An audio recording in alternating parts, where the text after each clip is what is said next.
సింహం. సింహం అంటే పుత్రుడు. ఇందాక మన శివారెడ్డి గారు చెప్పాడు. సింహం అంటే పుత్రుడు అని. అలా సింహం పుత్రుడితో మాత్రమే పోల్చారు. కాబట్టి ఈ 4 చిత్రాల మీద పెద్ద అశోక స్తూపం ఉంది. అది మన జాతీయ చిత్రత జరుపుకుంటారు. అదే కాదండి, మన జాతీయ పక్షు, మన జాతీయ పక్షి ఇది కూడా నెమలి. నెమలి అంటే మౌర్య సింహాసనమే. మౌర్య సింహాసనమే నెమలి. అలాగే జాతీయ పుష్పం, జాతీయ పుష్పం కూడా పద్మం. పద్మం అంటే పుత్రుడు పుట్టిన ప్రదేశం అని అర్థం. బౌద్ధ చిహ్నం అది. తర్వాత అత్యున్నత సైనిక విలువలు, మన సైనిక విలువలు అశోక చక్ర. అది ప్రతి యొక్క పేరే అశోక చక్ర అని. ఇంకా అది కాదు, అన్నిటికీ మించిన భారతరత్న. భారతరత్నంలో రావి పత్రం మీద తను దీనికి అర్హుడు అని చెప్పని రావి పత్రం మీదే రాసి ఉంటుంది. భారతరత్న గుర్తు కూడా పుత్రుడు పుట్టిన రావి పత్రం మీదే రాసి ఉంటుంది.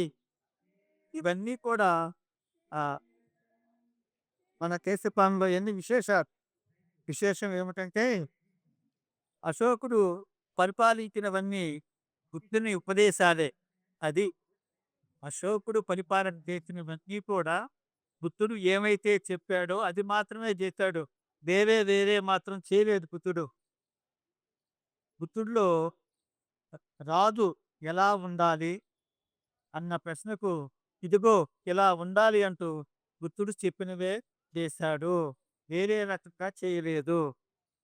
అశోకుడు చెప్పిన చేసిన విధానాలన్నీ బుద్ధుడు చెప్పిందే. అంటే బుద్ధుడు ఏవైతే చేశాడో రాజు ఇలా ఉండాలి, ఇవి ఇట్లా చేయాలి, ఇలాంటి పరిపాలన చేయాలి, ఇలాంటి పరిపాలన చేయాలి, ఇలాంటి ఆ, ఇందాక చెప్పాను నేను, బాణ శిక్ష, శిక్ష లేకుండా చేయాలి అని చెప్పి బుద్ధుడే ఇవన్నిటిని ఈ రోజున మనం మొత్తం అంగీకరిస్తున్నాం. దేశమంతా అంగీకరిస్తున్నారు. కాబట్టి డాక్టర్ బాబాసాహెబ్ గారు 30 ఏళ్ల పాటు అనేక సిద్ధాంతాన్ని చదివారు. చివరికి బౌద్ధం తీసుకున్నారు. ఆయన బౌద్ధానికి తిరిగి మహత్ప్రశ్న కలిగించాడు. గాంధీ గారు, నెహ్రూ గారు వీళ్ళిద్దరూ కూడా బౌద్ధం మీదే ఆచరించి నడిచిన వారు. అలాగే ఈ రోజున మన మోడీ గారు కూడా, మన ప్రధానమంత్రి మోడీ గారు కూడా ఏమన్నాడంటే మనది బౌద్ధ దేశం, బుద్ధుడు మా ప్రతీక, బుద్ధుడు మా ప్రతీక అని ఐక్యరాజ్య సమితిలో ఐక్యరాజ్య సమితిలో అతను ప్రసంగించాడు. బౌద్ధం అనేక అంశాలు, అనేక వైద్య విధానాలు ఈరోజు మనం చూస్తున్న వైద్యం మొత్తంలో మొట్టమొదట, ప్రపంచంలోనే మొట్టమొదట అతను ఆ, ఈ వైద్య విధానం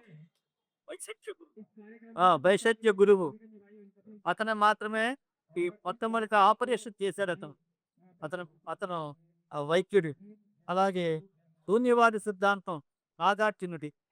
తర్వాత ఖగోళ పరిశోధనలు, పుష్టివాదం, బౌద్ధుడు కాలచక్రం, కొద్ది భాషోద్యమకారులు బుద్ధుడు. ప్రస్తుతం చాలామంది తేలిక భాషలోనే రాశారు బుద్ధుడు. తేలిక భాషలో రాసే కొందరు సంస్కృత పండితులు వచ్చి ఆ తేలిక భాషని సంస్కృతంలో రాశారు. అప్పుడు చెప్పాడు బౌద్ధులందరూ కూడా ఆ ఏ ఏ భాష దేశాలకు వెళ్తారో వాళ్ళ భాషలోనే మీరు మాట్లాడండి. ఈ సాంస్క్రిట్ ఇలాంటివి మాత్రం మనకు వద్దు అని చెప్పాడు బుద్ధుడు. అలా భాషోద్యమకారుడు. అలాగే రహస్య ఓటింగ్ విధానం ఉంది మనకి ఈ రోజున.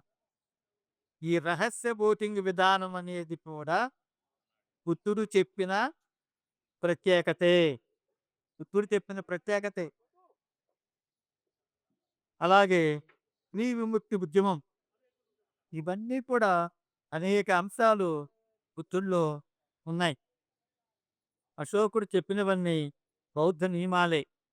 ఈ నియమాలతో బౌద్ధం చేసిన శిల్పమే ఈ సమాజం.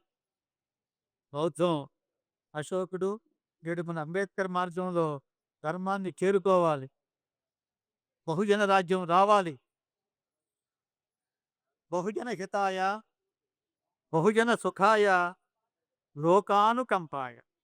మళ్ళా అందరూ బహుజన హితాయ, బహుజన సుఖాయ, లోకానుకంపాయ అనేది బౌద్ధం యొక్క సిద్ధాంతం. ఈ రోజున ప్రపంచంలో మూడో వంతు దేశంలో మన మనం ఉన్నాం. మనం కూడా బౌద్ధం ఎజెండాను చేపట్టి సత్యారెడ్డి గారి నాయకత్వంలో బౌద్ధ సమాజం ముందుకు నడవాలి. బహుజన రాజ్యం రావాలి. బహుజన రాజ్యం రావాలి. బహుజన రాజ్యం రావాలి. బహుజన రాజ్యం రావాలి. సత్యారెడ్డి గారు ప్లీజ్ కమ్.